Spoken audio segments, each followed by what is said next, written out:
అందరికీ నమస్కారం. నిన్నటి రోజు తెలుగుదేశం పార్టీ ఆఫీసులో జాతీయ రత్నాల్లో అనబడే తెలుగుదేశం పార్టీ నాయకులు మా మీద, మా వైఎస్ఆర్ కుటుంబం మీద విమర్శలు చేశారు. వ్యక్తిగతంగా నన్ను విమర్శ చేశాడు ఒక నాయకుడు. నేను పేరు చెప్పను. నాయనైతే మాజీ మున్సిపల్ చైర్మన్ భర్త అన్నాడు. దాంతోపాటు నాది ఇంకోటి కూడా ఉంది, హ్యాట్రిక్ కౌన్సిలర్. 3 సార్లు కౌన్సిలర్ పల్లెమనేరు మున్సిపాలిటీలో. పల్లెమనేరు మున్సిపాలిటీ పుట్టినప్పుడు నేను కౌన్సిలర్. పల్లెమనేరు మున్సిపాలిటీ ఉన్న నేను కౌన్సిలర్ ఉంటా. ఇంకోటి నాకు చెప్పాడు బౌండరీ యాదో ఎక్కడో తెలియదు అని చెప్పాడు. నేను డీలిమిటేషన్ మెంబర్ అండి. నేను మున్సిపాలిటీ డీలిమిటేషన్ చేసేటప్పుడు ఏ బౌండరీ ఎక్కడ ఏ అన్నీ నాకు ఈ పల్లె మొత్తం తెలుసు కాబట్టే నేను 3 సార్లు కౌన్సిలర్ అయినా. నువ్వు పల్లెమేరకు వచ్చేటప్పటికే నేను కౌన్సిలర్. నువ్వు పల్లెమేరు ఆడ ఊరు ఏదో ఊరు అదే ఆ ఊరు ఒడ్డు నుంచి వచ్చేటప్పటికే నేను కౌన్సిలర్ అయిపోయినా. ఇక్కడ పందేరు ఒడ్డు నుంచి వచ్చినప్పుడే నేను కౌన్సిలర్ అయినా. నాకు బౌండరీ కదా నేను ఎట్లా కౌన్సిలర్ అయితాను? 2 సార్లు మెజార్టీతో మంచి మెజార్టీ భారీ మెజార్టీ గెలిచాను నేను టౌన్లో కూడా. 3వ సారి ఇనామినేషన్ నేను. బౌండరీ తెలుసుకున్న కౌన్సిలర్ అయిపోతామా? బౌండరీ తెలుసుకున్న మున్సిపల్ చైర్మన్ అయిపోతామా? బౌండరీ తెలుసుకున్న కార్పొరేషన్ చైర్మన్ అయిపోతానా? వ్యక్తిగతంగా మాట్లాడద్దు. అదేదో రీలు ఒకటి పెడతాను బాబు వరుసగా 10 ఏళ్ళకి పెడతానే ఉన్నావు. 10 సంవత్సరాలు పెడతాను సర్జరీని. దాన్ని ఎడిటింగ్ చేసి దానికి ఏదో ఇది కడిగే వీడియో ఇస్తారు పెడుతురంట. నా వీడియో ఒకటి ఇస్తారు పెట్టండి. ఇంకోటి వ్యక్తిగతంగా పోవద్దండి దయచేసి. వ్యక్తిగత దూషణ మానండి. పార్టీ పరంగా అభివృద్ధి ఏం చేసినారు మీరు? మేము అడిగింది ఏమి, ఏ అభివృద్ధి జరిగింది, మీరేం అభివృద్ధి చేయాలి? మేము దాన్ని నేను ప్రశ్నిస్తే నన్ను పర్సనల్ టార్గెట్ చేస్తే మాకు సంస్కారం అనేది ఒక అడ్డం వస్తుంది. ఫ్యామిలీస్ ఉన్నాం మనమంతా. మీ పిల్లలైనా మా పిల్లలైనా అంతా ఫ్యామిలీగా ఉంటాం. దయచేసి అవన్నీ మాట్లాడద్దండి. వ్యక్తిగతంగా పోవద్దండి. వ్యక్తిగత మాట మళ్ళీ మేము వ్యక్తిగతంగా మాట్లాడాల. వీడియోలు చూపించి భయపడిపోయి పారిపోతుంటున్నారా? అన్ని సిద్ధమై కూర్చోండి. ఇలా ఇప్పుడు ఏమే గాజు అంత దారానే సిద్ధమైన కూర్చొని అందరూ ఇక ఏమో మాట్లాడిస్తే ఏమో చేస్తాము పట్టేస్తాము అది ఏముండదు. రెడీగానే ఉండాము. తల్లారు నాయకుడు మేము చెప్పినానంట మాట్లాడేదొద్దు వద్దని. నేను మాట్లాడుతూనే ఉంటా. ఇప్పుడు నరేష్ చెప్పాను కదా మీరు నిలిపేదో మేము చెప్తామని. ఇప్పుడు మళ్ళీ మేము ఇస్తున్నాము. మళ్ళీ ఏంటి మళ్ళీ మేము ఇస్తాము. మీరు ఓటు ఇస్తే 2. నేను వ్యక్తిగతంగా మాట్లాడడంలా ఎవరు ఎంత ఏమి జరిగింది ఇక్కడ కూడా మాట్లాడను. ఎందుకు అది ఆ టైంలో జరిగిపోయి ఉంటుంది. అవన్నీ చెప్పాల్సిన అవసరం లే. మాదనపల్లి రోడ్డు గురించి చెప్పినావు. నేను మద్యం అమ్ముతా గంజాయి అమ్ముతా కానిపోకుండా నేను ప్రమాణం చేస్తా. నా బిడ్డ మీద ప్రమాణం చేస్తా. నేను ఎక్కడన్నా కానీ ఎవరికైనా కానీ ఒక గంజాయి మీద కానీ మద్యం అమ్మినా కానీ ఎక్కడ చెప్పమని చెప్పు. అవన్నీ అమ్మేమంటే ఎవరు ఓట్లు అయ్యారండి జనాలు. 3 సార్లు నన్ను గెలిపించారు. స్థిరంగా ఒకే పార్టీలో ఉండా, స్థిరంగా ఒకే వార్డులోనే ఉండాలి. వాడు ఈడో వాడు పోలా. నేను గంజాయి అమ్మేవాడు నిన్న ఆ వీధిలో ఉండే వాళ్ళు గంజాయి అమ్ముతారు టెట్రా ప్యాకెట్ అమ్ముతామని చెప్తావు. మాదిగుండలో ఉండేవాడిని టెట్రా ప్యాకెట్ అమ్మే వాళ్ళు వాళ్ళ వాటిన ప్రజలు 300 సార్లు ఎలక్షన్ పోతావు కదా బిస్కెట్ ప్యాకెట్ ఇస్తాను. మీకు బిస్కెట్ ప్యాకెట్ ఇస్తాను. ఏమని నోరు ఉందని ఏముంటుంది మాట్లాడద్దంట. వ్యక్తిగతంగా మాట్లాడితే మేము వ్యక్తిగతంగా మాట్లాడాల్సి వస్తుంది. నీ పార్టీ ఏదో దాన్ని చెప్పు. నీ స్టాండ్ ఏమో ఆ స్టాండ్ మీద నిలబడు. నా స్టాండ్ మీద నిలబడతా. అంతేగాని వ్యక్తిగతంగా మాట్లాడేది మానుకోండి. అదే పని మళ్ళీ అక్రమ కేసులు పెట్టేది వార్డులో, మా వార్డులో రౌడీ షీటర్లు పెట్టేది, బెదిరించేది, రెడ్ బుక్ రాజ్యాన్ని నడిపించేది ఎన్నో నడుస్తుందన్నా. 2 నెలలు 3 నెలలు మళ్ళీ తర్వాత సేమ్ సీన్ రిపీట్ మళ్ళీ. దయచేసి ఇప్పుడైనా ఫుల్ స్టాప్ పెట్టి గవర్నమెంట్ ఉంది 2 సంవత్సరాలు అయిపోయి 3 సంవత్సరాలు ఉంది మున్సిపాలిటీ వస్తుందని మీరే చెప్తున్నారు. దానికి ఏం చేయాలా? మీరు నేను మాట్లాడే వల్ల నష్టపోయే ప్రజలు మనం ఏం న్యాయం చేయాలనేది ఆలోచన చేసి ఒక ఫిక్స్ చేసుకోండి. డబ్బులు తెచ్చేది పైనుంచి మీ గవర్నమెంట్ డబ్బులు తెచ్చి అభివృద్ధి చేసి చూడండి. వ్యక్తిగత విమర్శించడం మీకు వచ్చేది ఏం లేదు. ఎంటర్టైన్మెంట్ తప్పించే ఏమి రాదు.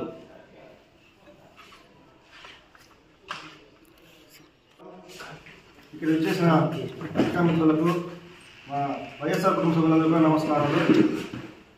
నిన్నటి రోజున తెలుగుదేశం పార్టీ వాళ్ళకి సంబంధించిన మా కమ్యూనిటీకి సంబంధించిన ఒక తాత మాట్లాడుతూ, ఎందుకు నేను తాత అంటానంటే నన్ను బాబు అన్నాడు. ఆయన నాకు 46 సంవత్సరాలు అని బాబు అన్నాడు కాబట్టి సరే ఆయన తాతో లేకపోతే ఏదో ఆయన వదిలేస్తాను. నేను ఏమడిగానండి, నేనేమడిగా ఆయన్ని, నువ్వు హాస్పిటల్ డైరెక్ట్గా వండుకొని మున్సిపాలిటీకి వచ్చి అక్కడ అనవసరంగా ఎందుకు నువ్వు రాజార్థం చేస్తున్నావు, అక్కడ ఏదైనా డెవలప్మెంట్ చేసింటే మీరు చెప్పండి, శ్వేతపత్రం ఏందని చెప్పి అడిగినాను. అది వదిలేసి నేను లావుగా ఉన్నానా, సన్నగా ఉన్నానా, నాది పెద్దదిగా ఉందా, చిన్నదిగా ఉందా, నీకెందుకే దాని గురించి, నీకెందుకు, నేను అడిగాను దాని గురించి, మీ డెవలప్మెంట్ చెప్పండి అని చెప్తే అది వదిలేసి నన్ను పర్సనల్గా మీరు చూపిస్తావా, పర్సనల్గా నా పైకి వస్తావా, నువ్వేం చెప్పినావు, నేను అంబేద్కర్ రాజ్యాంగంలో ఉన్నాను, నాకు తెలుగుదేశం పార్టీ వాళ్ళు నన్ను అదేమది సంస్కారం నేర్పించినారు, క్రమశిక్షణ నేర్పించినారు, అమర్నాథ్ రెడ్డి నన్ను క్రమశిక్షణలో పెట్టారని చెప్పారు. ఇదే మీ అమర్నాథ్ రెడ్డి నేర్పించింది, నీకు వ్యక్తిగతంగా పొమ్మని చెప్పా. నేను మాట్లాడే చాలా ఉన్నాయి వ్యక్తిగతం పోవాలంటే, కానీ మా అమ్మ నాన్న మాకు సంస్కారం నేర్పించినారు. ఇంట్లో ఎక్కడ పోయి నా గురించి నీ గురించి నేర్చుకోవాలి, నేను ఎక్కడ అడగాలి నీ గురించి, ఎక్కడ అడగాల్సిన బండ, నాకు అన్నీ తెలుసు నీ గురించి, నా గురించి పడుగు, 4 జిల్లాల్లో పడుగు, నా గురించి చెప్తారు, మా ఫ్యామిలీ బ్యాక్గ్రౌండ్ ఏమి, మా నాన్న ఎవరు, నేనెవరు చెప్పి వ్యక్తిగతంగా పోవద్దు. ఇప్పుడు కానీ నాకు సంస్కారం అర్థం వస్తుంది కాబట్టి నేను మాట్లాడను నీ గురించి. ఇంకోటి ఏమి, మున్సిపాలిటీ గురించి నేను నేర్చుకోవాలా, 2 సార్లు స్వామి నేను నేర్చుకోండి, 2 సార్లు కంటెస్టెడ్ కౌన్సిలర్, నేను ఒకసారి కాదు 2 సార్లు కంటెస్టెడ్ కౌన్సిలర్, అది కూడా తెలుగుదేశం బెల్ట్లో గుర్తుపెట్టుకోండి. ఇంకేం ఎన్ని రోజులు ఉంది, 4 నెలలు ఓపిక పట్టు, నేనే వస్తా, నేనే నీకు మొగుడు, నేనే వస్తాను, నేనే బతుకున్న కాలం నేనే మొగుడు, నేనే కంటెస్టేషన్ పైన తెలుసుకుందాం ఎవరికి ఎంత ఉందో. అనవసరంగా ఏదంటే అది మాట్లాడటము, అనవసరంగా నోరు తిరిగి దాన్ని పారేసుకోవడము, ఇష్టం వచ్చినట్టు మాట్లాడటము, అయినా అది తప్పేలే. ఎందుకంటే అమరన్న ఇక్కడ ఉన్న మా పార్టీలో ఉన్నప్పుడు అక్కడ ఇది జరిగింది, ఇక్కడ పోస్ట్ ఆఫీస్ ఇన్సిడెంట్ జరిగినప్పుడు అమరన్న ఏం సంభవించినారో అందరికీ తెలుసు, పోరా పొంగనూరు అన్నాం, అది నీ సంస్కారం. నేను ఎందుకు ఇవంతా చెప్తే బాగుండదు. ఇంకోటి, మీసాలకి పెయింట్ కొట్టుకుని చెప్తాను, నేను నాకుంది నేను కొట్టుకుంటా, నాకుంది నేను కొట్టుకుంటా, నీకు కూడా కొట్టుకో, నీకు లేదని చెప్పి నువ్వు బాధపడి నేనేం చేద్దాం కొడుతుంది. నీ లిమిట్లోనే ఉండు, నా లిమిట్లోనే ఉంటా, రాజకీయం చేద్దాం, పర్సనల్గా వద్దు. ఇంకోసారి పర్సనల్గా పోదామంటే ఇంకా నాకు చాలా ఉన్నాయి, నేను పోతాను, దానిపై నేను ఇష్టం. నమస్కారం. అందరికీ నమస్కారం. మా వైఎస్ఆర్సీపీ కుటుంబ సభ్యులకు, పత్రికా విలేకరులకు అందరికీ నమస్కారం. ఈరోజు మున్సిపల్ సమావేశం జరిగింది. అందులో కూడా నేను గుడియాతం రోడ్లో రస్తా పరుంబోకు గురించి తహసీల్దార్ గారిని వివరణ అడగడం జరిగింది. వాళ్ళైతే రస్తా పరుంబోకులో పట్టా ఇవ్వడానికి కుదరదు, అది చల్లదని కూడా చెప్పారు. తర్వాత మా టీపీఎస్ని కూడా అడిగితే 1 సెంట్ ఇచ్చినారు అన్నారు. వాడు హైకోర్టులో కూడా సబ్మిట్ చేసింది 1 సెంట్కే, కోర్టులో కేసు వేయడం కూడా, అది గతంలోనే కేసు కూడా హైకోర్టు కూడా ఏం చెప్పిందంటే, ఇతనికి అక్కడ పైప్ లైన్ ఉంది కాబట్టి ఇది రిమూవ్ చేసి అతనికి ఎక్కడైనా ఆల్టర్నేట్గా 1 సెంట్ ఇమ్మని చెప్పారు. కానీ వాడికి హైకోర్టులో వాడికి పక్క అవ్వరా. అది ఈరోజు మొన్న పలమనేరు కోర్టులో కూడా 24వ తారీఖు పలమనేరు కోర్టులో కూడా జరిగింది. అక్కడ అతనికి ఓకే అయిపోయింటే పలమనేరు కోర్టులో మొన్న వాయిదాకి ఎందుకు పోయినాడు? 24వ తారీఖు 24వ తారీఖు పలమనేరు కోర్టులో వాయిదాకి పోయినాడు అతను. ఆ రోజేమో మా ఎక్స్ఎమ్మెల్యే గారిని నాకు హైకోర్టు ఇచ్చింది, హైకోర్టులో నాకు అయిపోయింది అన్నాడు. హైకోర్టులో ఏమి ఇచ్చింది అతనికి? హైకోర్టులో 1 వీక్లో అతనికి ఆల్టర్నేట్, అక్కడ పైప్ లైన్ ఉంది కాబట్టి అక్కడ ఇవ్వడానికి కుదరదు కాబట్టి అతనికి 1 సెంట్ ఎక్కడన్నా ఆల్టర్నేట్గా ఎక్కడైనా చూపించమని ఇచ్చింది ఆర్డర్. హైకోర్టులో అతనికి అయిపోయింది అన్నాడు. తర్వాత 24వ తారీఖు పలమనేరు కోర్టులో దాని మీదే వాయిదా ఉండింది. ఇది రస్తా పరంబోకు ఇవ్వడానికి కుదరదు, 350 ఇది రస్తా పరంబోకులో ఇవ్వడానికి లేదు. ఇవాళ ఇదే సబ్జెక్టు నేను మున్సిపల్ మీటింగ్లో కూడా తహసీల్దార్ గారి దగ్గర లేవనెత్తడం జరిగింది. తహసీల్దార్ గారు కూడా ఇవ్వడానికి లేదండి, అప్పుడు ఎవరో ఇచ్చినారని చెప్పారు. అక్కడ మాకు ఎవరిపైన కక్షలు కారణాలు మా ఎక్స్ఎమ్మెల్యే గారికి కానీ మాకు కానీ లేదు. కాకపోతే మున్సిపాలిటీ డెవలప్ అవుతా ఉంది, మున్సిపాలిటీ పెరుగుతూ ఉంది. ఫ్యూచర్లో వాటర్ ప్రాబ్లం అనేది ఉండాలి. ఆ వాటర్ ప్రాబ్లం వచ్చినప్పుడు పైప్ లైన్ కంపల్సరీ యాడ్ వేయాలా. ఇప్పుడు మొన్న పైప్ లైన్ అంతా పగలగొట్టి వాటర్ సుమారు 6 గంటల సేపు వాటర్ రోడ్డు మీద వెళ్ళిపోతే మున్సిపాలిటీ నుంచి వర్కర్స్ని పిలిపించి అధికార దాహంతో మున్సిపాలిటీ నుంచి వర్కర్స్ని పిలిపించి దాన్ని ఎల్బోలు పెట్టి ఆ యొక్క విద్యానగర్ పక్కన తీసి ఇచ్చేసినారు. దానిపైన ఏఈని వివరణ కోరగా ఏఈ గారు మాకు తెలియదండి అని చెప్తున్నారు. పక్క ఇప్పుడు తొమ్మిది చూస్తే కూడా నేను గతంలో దీనికి ముందు పార్టీ కంటే దానికి ముందు కౌన్సిలర్గా నేనే ఉన్నా. అప్పుడు పైప్ లైన్ వేసినప్పుడు నాకు తెలుసు. సెంటర్ పైప్లో వచ్చింది, ఆ బిల్డింగ్ కట్టినప్పుడు ఆ సెంటర్లోనే వచ్చింది. దాన్ని ఇప్పుడు మార్చినారు. ఎమ్మెల్యే గారి పిఏ అని చెప్పుకునేటువంటి పాత్ర దాన్ని మార్పిచ్చి ఇచ్చేశాడు. కాకపోతే ఇప్పుడు రేపు ఫ్యూచర్లో వాటర్ చాలా కావాల్సి వస్తుంది. అది ఇమీడియట్గా కలెక్టర్ గారు దయచేసి దాని మీద దృష్టి పెట్టి దాన్ని రిమూవ్ చేయించి పైప్ లైన్ని యథాప్రకారం చేయాలని కోరుకుంటాను. నెక్స్ట్ నిన్న ఒకరు ఎక్కడ చూడు వైఎస్ఆర్సీపీ వాళ్ళు లూటీ చేసినారు, ఎక్కడ చూడు కబ్జాలు చేసినారు అని చెప్పారు. ఇప్పుడు సేమ్ ఇప్పుడు ఏదైతే చెప్పారో దాని పక్కలోనే ఇంకొకతను బంకు తీసుకొచ్చి పెట్టాడు.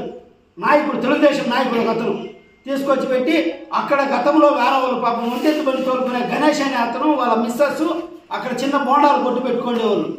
వాళ్ళకి నేనేదో డబ్బులు ఇచ్చినా నేను వాళ్ళ దగ్గర తీసుకున్నానని చెప్పి ఇప్పుడు ఒక నాయకుడు అక్కడ పెట్టినాడు. ఈ విధంగా వీళ్ళు కబ్జాలు చేసుకొని పోతున్నారు. ఇంకొక నాయకుడేమో వైఎస్ఆర్సీపీ వాళ్ళంతా కబ్జాలు చేసినారు అది ఇది అన్నారు.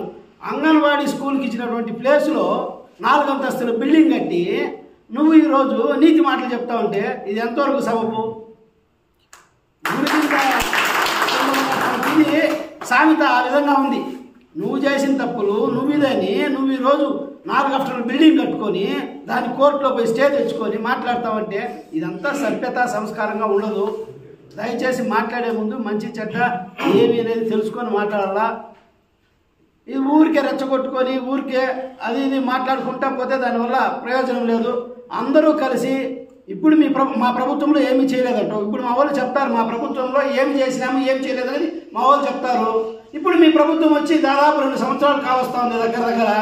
మీరేం చేశారో చెప్పండి. ఏం చేయాలో మేము చేయలేదు కదా, మీరేం చేసినారు, మీరేం చేస్తారో అది చెప్పండి. అభివృద్ధి చేసే దాంట్లో పోవాలి కానీ ఊరికి అనవసరంగా ఛాలెంజ్లు చేసుకొని ఒకరి గురించి ఒకరు విమర్శించుకొని ఏది సభ్యతగా ఉండదు. దయచేసి గమనించి మీరు ఇవి మానుకుంటే చాలా మంచిది.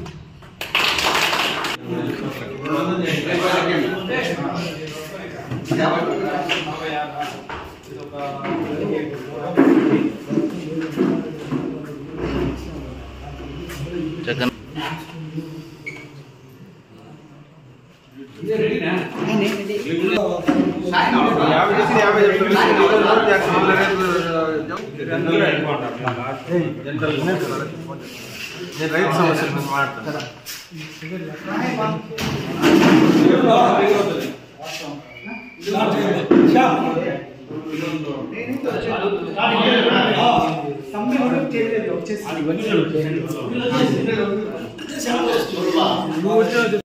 ఈరోజు మీడియా సమావేశాన్ని ఏర్పాటు చేసినటువంటి వైఎస్ఆర్సీపీ కుటుంబ సభ్యులకు అదేవిధంగా ఈ సమావేశానికి విచ్చేసినటువంటి సోషల్ మీడియా సోదరులకు అందరికీ కూడా మనకి కూటమి ప్రభుత్వం అధికారంలోకి వచ్చిన తర్వాత ఈ రాష్ట్రంలో బాగా సీనియర్ ముఖ్యమంత్రి అభివృద్ధి చేస్తాననేటువంటి మాయమాటలతో అధికారంలోకి వచ్చాడు. నిజంగా అభివృద్ధి చేస్తాడేమో అని మేమందరూ కూడా ప్రజలందరూ కూడా ఆశతో ఎదురు చూశారు. ఈరోజు వాటినన్నింటినీ కూడా పక్కన పెట్టి ప్రతిపక్షాలపైన కేసులు పెట్టడం, ఈడ స్థానికంగా అయితే ప్రతిపక్షాలు మాట్లాడితే వాళ్ళపైన వ్యక్తిగతంగా మాట్లాడటం, దాడి చేయడం, కేసులు పెట్టడం. ఎందుకంటే ఈ కేసులు నేను కూడా రాజకీయంలో 20 ఏళ్ళుగా ఉన్నా ఏ రోజు కేసులు జోలికి పోలా. మా పైన కూడా సంబంధం లేని కేసులు పెట్టారు. ఈ విధంగా వాళ్ళ రాజకీయ పర్వం మొదలైంది. మా వాళ్ళు నిన్న ప్రెస్ మీట్లో కూడా ఒకటే అడిగారు, రాజకీయ పార్టీగా మనం ప్రజలకి ఎన్నో హామీలు ఇచ్చి ప్రజాక్షేత్రంలో గెలిచిన తర్వాత మీరు చెప్పినటువంటి హామీలు ఏం చేశారు, మీరు శ్వేతపత్రం రిలీజ్ చేయండి, లేదంటే ప్రజలకు తెలియజేయండి అని చెప్పడం జరిగింది. మరి వాటినన్నింటినీ కూడా పక్కన పెట్టి నిన్న ప్రెస్ మీట్ అంతా కూడా నేను కూడా చూసిన ఏదో తూతూ మంత్రంగా మాట్లాడినట్లుగా అనిపించింది. దయచేసి ఈ పలమనేరు నియోజకవర్గానికి ప్రజలందరికీ కూడా మేము కొన్ని విషయాలు తెలియజేయాలి. ఎందుకంటే నేను కూడా డాక్టర్ వైఎస్ రాజశేఖర రెడ్డి గారు ముఖ్యమంత్రిగా ఉన్నప్పుడు రాజకీయాల్లోకి వచ్చాను. ఈ పలమనేరు నియోజకవర్గానికి ఆయన పేరు ఇప్పటికి కూడా గుర్తుండిపోతుంది. ఎందుకంటే 2-3 విషయాలు మేము ఆయన ఎప్పుడు గుర్తు చేసుకుంటాం. మనం మున్సిపల్ ఆఫీస్ కానీ, వైఎస్ఆర్ జలాశయం కానీ, అదేవిధంగా SCZ కానీ. ఈరోజు ఇండస్ట్రియల్ కారిడార్ ఉందంటే అది వైఎస్ఆర్ భిక్షే.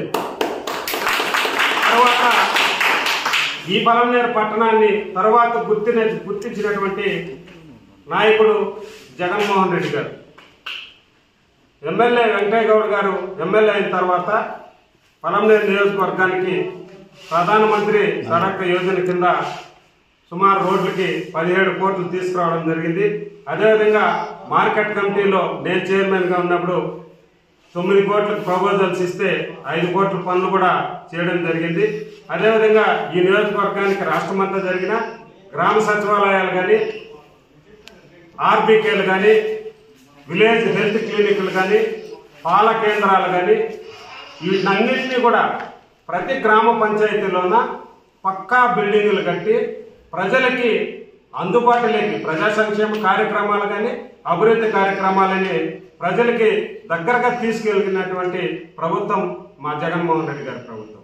అదేవిధంగా నాబార్డు కింద సుమారు 17 కోట్లతో అభివృద్ధి చేయడం జరిగింది. అదేవిధంగా మన పుంగనూరు నుంచి వయా 4 రోడ్లు, బైరెడ్డిపల్లి రోడ్డు చాలా ఇబ్బందిగా ఉంటే 30 కోట్లతో అది కూడా రోడ్లు వేయడం జరిగింది. అదేవిధంగా పలమనేరుకి ఈ నియోజకవర్గంలో పేద ప్రజలు బీసీ పాపులేషన్ ఎక్కువ ఉంది, తర్వాత ఎస్సీ పాపులేషన్ ఉంది, మైనారిటీ పాపులేషన్ ఎక్కువ ఉంది.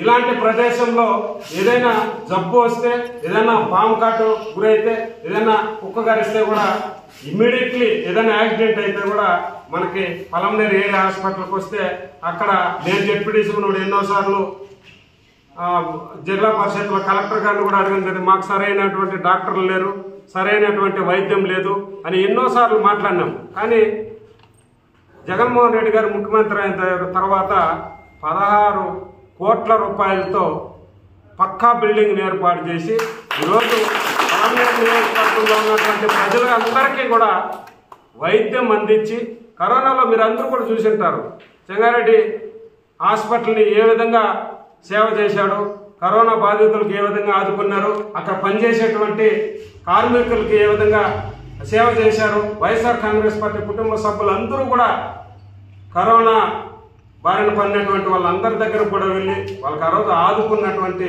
ప్రభుత్వం ఏదైనా ఉందంటే అది వైఎస్ఆర్ కాంగ్రెస్ పార్టీ ప్రభుత్వం. హెల్త్కి పెద్ద వేసినటువంటి మహానాయకుడు మా జగన్మోహన్ రెడ్డి. అది ప్రపంచమంతా కూడా దీని గురించి ఎంత చెప్పుకున్నా తక్కువే. ఈరోజు నాడు నేడు కూడా హాస్పిటల్కి తీసుకొచ్చి బిల్డింగ్ డెవలప్మెంట్ చేయడము, అదేవిధంగా 104, 108 పెట్టి ప్రమాదవశాత్తు ఏదైనా యాక్సిడెంట్ జరిగితే వాడు ఇమీడియట్లీ హాస్పిటల్కి తీసుకురావడము, విలేజ్లో 104 ద్వారా వాళ్ళకి బీపీ, షుగర్ అన్ని టెస్టులు కూడా ఫ్రీగా చేసి వాళ్ళకి మెడిసిన్ ఇచ్చి ప్రతి కుటుంబం ఆర్థికంగా ఏ ఇబ్బంది పడకుండా వైద్యాన్ని అందించినటువంటి మహానాయకుడు మా నాయకుడు. మేము చెప్పుకోవడానికి చాలా గర్వంగా ఫీల్ అవుతాం. అదేవిధంగా పలమనేరు చిన్న రైతుకు సమస్య వస్తే కూడా మదనపల్లికి పోయి అక్కడ ఒక రోజంతా తిండికి లేక బస్సులు దొరక్క ఇబ్బంది పడేటువంటి రైతుల కోసము వెంకయ్య గౌడ్ గారు కానీ, రామచంద్రారెడ్డి గారు కానీ ఇద్దరు కూడా జగన్మోహన్ రెడ్డి గారితో మాట్లాడి పలమనేరుకి రెవెన్యూ డివిజన్ తీసుకొచ్చారు. ఈరోజు 10 నిమిషాల్లో మనము ఆర్డీఓ ఆఫీసుకు పోయేసి ఇంటికి వెళ్ళిపోవచ్చు రైతు. ఈ విధంగా ఈరోజు ఏదన్నా రెవెన్యూలో సమస్యలు వచ్చినా ఆర్ఓ అప్పీలుకి పోవాలన్నా దగ్గరలో కోర్టు ఉంది. అదేవిధంగా పక్కలో కోర్టు చాలా పాతపడినటువంటి భవనం. ఆ కోర్టు భవనం కూడా ఈరోజు మనమందరూ కూడా చూస్తూ మా ప్రభుత్వంలో ఏ విధంగా దాన్ని కట్టి దాన్ని పూర్తి చేశారనేటువంటి విషయం. ఈ విధంగా ప్రతి విషయం కూడా పక్కలోనే మనకి ఎంఆర్ఓ ఆఫీస్ ఉంది, తహసీల్దార్ ఆఫీసు భవనం కూడా ఏ విధంగా ఈరోజు అక్కడ కట్టి దాన్ని ఓపెనింగ్ చేశారు. ఇది అభివృద్ధి అంటారు. ఇది మీరు కూడా ఈ విధంగా ఏదైనా తీసుకొచ్చి ఈ విధంగా ఏదైనా పక్కా బిల్డింగ్లు మన నియోజకవర్గానికి ఏర్పాటు చేసి దాని గురించి మాట్లాడితే ప్రజలు హర్షిస్తారు. కానీ ఏ బిల్డింగ్ తీసుకురాకుండా మనం ఏదంటే అది వ్యక్తిగతంగా మాట్లాడుకుంటా పోతే నిజంగా ప్రజలే చూసి నవ్వుకుంటారని కూడా మీకు తెలియజేస్తున్నాను. అదేవిధంగా గంటా ఊరు నుంచి చరణ్ డాబా వరకు మనం ఈ సోషల్ మీడియా కూడా గతంలో ఎన్నోసార్లు చూసాం. టూ వీలర్లు పోవాలంటే కూడా గుంతలు, యాక్సిడెంట్లు, ఈ విధంగా ప్రజలకు చాలా ఇబ్బందులు ఉంటే దానికి కూడా రోడ్లు వేయడం జరిగింది. అదేవిధంగా ఎద్దుల సంత హాస్పిటల్ కూడా కట్టడం జరిగింది. నియోజకవర్గ స్థాయిలో సుమారు 30,000 పైగా ఇళ్ల పట్టాలు ఇచ్చాం, ఇండ్లు ఇచ్చాం. ఈ ఇండ్ల గురించి ప్రత్యేకంగా చెప్పుకోవచ్చు. ఎందుకంటే పలమనేరుకి ధీటుగా రాజశేఖర రెడ్డి గారు ముఖ్యమంత్రి ఉన్నప్పుడు గంటా ఊరు కానీ గడ్డూరు కాలనీ ఏర్పాటు చేయడం జరిగింది. అక్కడ భూములు కూడా సేకరించి పేద ప్రజలకు, ఇల్లు లేనటువంటి పేద ప్రజలకు ఇండ్లు కానీ ఇంటి పట్టాలు కానీ ఇవ్వడం జరిగింది. తరువాత మధ్యలో చంద్రబాబు నాయుడు ముఖ్యమంత్రి అయిన తర్వాత ఈ పలమనేరు నియోజకవర్గంలో ఎక్కడ కాలనీ కట్టినారు, ఎన్ని ఇండ్లు ఇచ్చినారు, ఎంతమంది నిరుపేదలకి మీరు ఇండ్లు కట్టించినారు అనేటువంటి విషయాన్ని మీరు తెలియజేయచ్చు. అదేవిధంగా జగన్మోహన్ రెడ్డి గారు ముఖ్యమంత్రి అయిన తర్వాత మీరు చూస్తూ ఉంటారు, ఈరోజు కురపల్లి దగ్గర ఎంత పెద్ద గ్రామాన్ని పలమనేరు ధీటుగా ఇటువైపు ఒక పలమనేరు ఏర్పాటు చేయడం జరుగుతుంది. ఈ విధంగా జగన్మోహన్ రెడ్డి గారు వేల ఇండ్లు, వెంకయ్య గౌడ్ గారు సుమారు 30,000 పైగా మన పలమనేరుకి ఇండ్లు తీసుకొని వచ్చి ఈరోజు ఇల్లు లేనటువంటి నిరుపేదలకి ఇల్లు, పక్కా ఇల్లు, ఒక మనిషికి కావాల్సింది ఉండడానికి ఇల్లే, ఆ ఇల్లు కూడా ఇవ్వలేనటువంటి దౌర్భాగ్య స్థితిలో మీరున్నారు.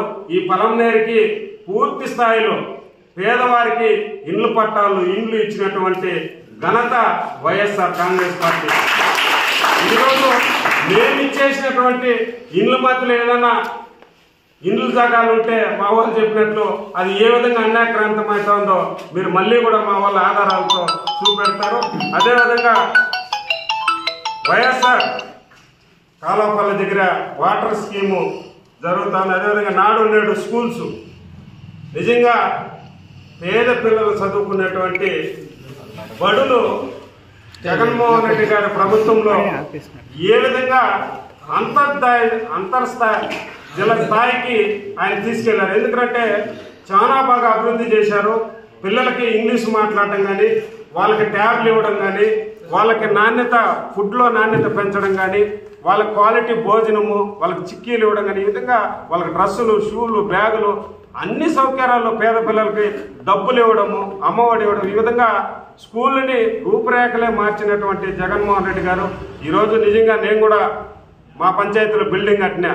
ప్రభుత్వం పోయిన తర్వాత ఆ బిల్డింగ్ ఎట్లుందో అట్లే ఉంది. ప్రతి నాడు నేడు స్కూల్లో మేము ఏ విధంగా ఆపేసినామో ఈ రోజు కూడా అట్లా ఉన్నాయి. స్కూళ్ళ దగ్గర కూడా రాజకీయం చేయడం ఎందుకు, వాటిని కూడా పూర్తి చేయాలని మేము కోరుకుంటున్నాం. అదేవిధంగా మా ప్రభుత్వంలో పలమనేరుకి నడిబొట్టున ఉన్నటువంటి శివాలయానికి అప్పుడున్నటువంటి చైర్మన్ సొంతంగా డబ్బులు కట్టి గోపురాన్ని 5 లక్షలు డబ్బులు కట్టి సుమారు 28 లక్షలు గోపురాన్ని కూడా శాంక్షన్ చేయడం జరిగింది. 1,28,00,000. అదేవిధంగా మనకి నడిబొడ్డునే మున్సిపల్ కాంప్లెక్స్ కూడా కట్టడం జరిగింది. ఎంతో మంది చిన్న చిన్న వ్యాపారస్తులకి తక్కువతో రూములు దొరికేటువంటి అవకాశం మున్సిపాలిటీ ద్వారా కల్పించడం జరిగింది. అదేవిధంగా ఈరోజు ప్రతి కుటుంబానికి వాలంటీర్ని ఏర్పాటు చేసి సుమారు 1,694 మందిని మన జగన్మోహన్ రెడ్డి గారి ప్రభుత్వంలో ఇంటింటికి వచ్చేటువంటి పథకాలన్నింటినీ కూడా తీసుకెళ్లడానికి వాళ్ళకి ఉద్యోగాలు ఇచ్చి, జీతాలు ఇచ్చి మేము ఏర్పాటు చేస్తే వాళ్ళకి 10,000 రూపాయలు ఇస్తామని చెప్పి వాళ్ళని మోసం చేసి ఈరోజు ఆ నిరుద్యోగులందరినీ కూడా జీవనాధారం మీద కడుపు కొట్టినటువంటి ప్రభుత్వం ఇది కూడా తెలియజేస్తున్నాం. అదేవిధంగా సచివాలయ ఉద్యోగులు 1,100 మందికి ఈ నియోజకవర్గంలో ఉద్యోగ అవకాశాలు కల్పించడం జరిగింది. వాళ్ళందరూ కూడా ఈరోజు సచివాలయంలో జాబులు చేస్తున్నారు.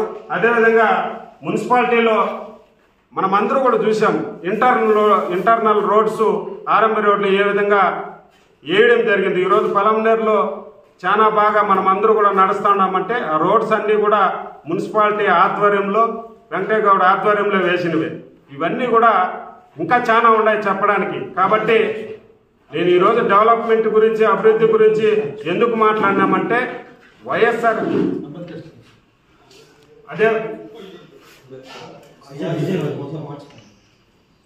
ఎందుకు చెప్తున్నామంటే మనము ప్రజలు మనకు మ్యాండేట్ ఇచ్చిన తర్వాత అభివృద్ధి చేయడానికి పోటీ పడాలి. అదేవిధంగా మీ వార్డు పరిధిలో కానీ గ్రామ స్థాయి పరిధిలో కానీ మండల పరిధిలో కానీ ప్రభుత్వం నుంచి ఏ విధంగా నిధులు తీసుకురావాలా, ప్రభుత్వం నుంచి వచ్చే నిధుల్ని ఏ విధంగా మనము రోడ్లకు కానీ డ్రైనేజీకి కానీ లైటింగ్ సిస్టమ్ కానీ బిల్డింగ్స్ కానీ ఏ విధంగా డెవలప్ చేయాలనేటువంటి విషయంలో మనం పోటీ పడాలే కానీ ఈ విధంగా చీప్గా వ్యక్తిగతంగా విమర్శించుకోవడం కరెక్ట్ కాదు. దయచేసి వీటినన్నింటినీ కూడా పక్కన పెట్టి మీరు అభివృద్ధి పదంలో పోటీ పడాలని మీకు అందరికి కూడా కోరుకుంటూ నాకు ఈ అవకాశం ఇచ్చినందుకు అందరికీ ధన్యవాదాలు.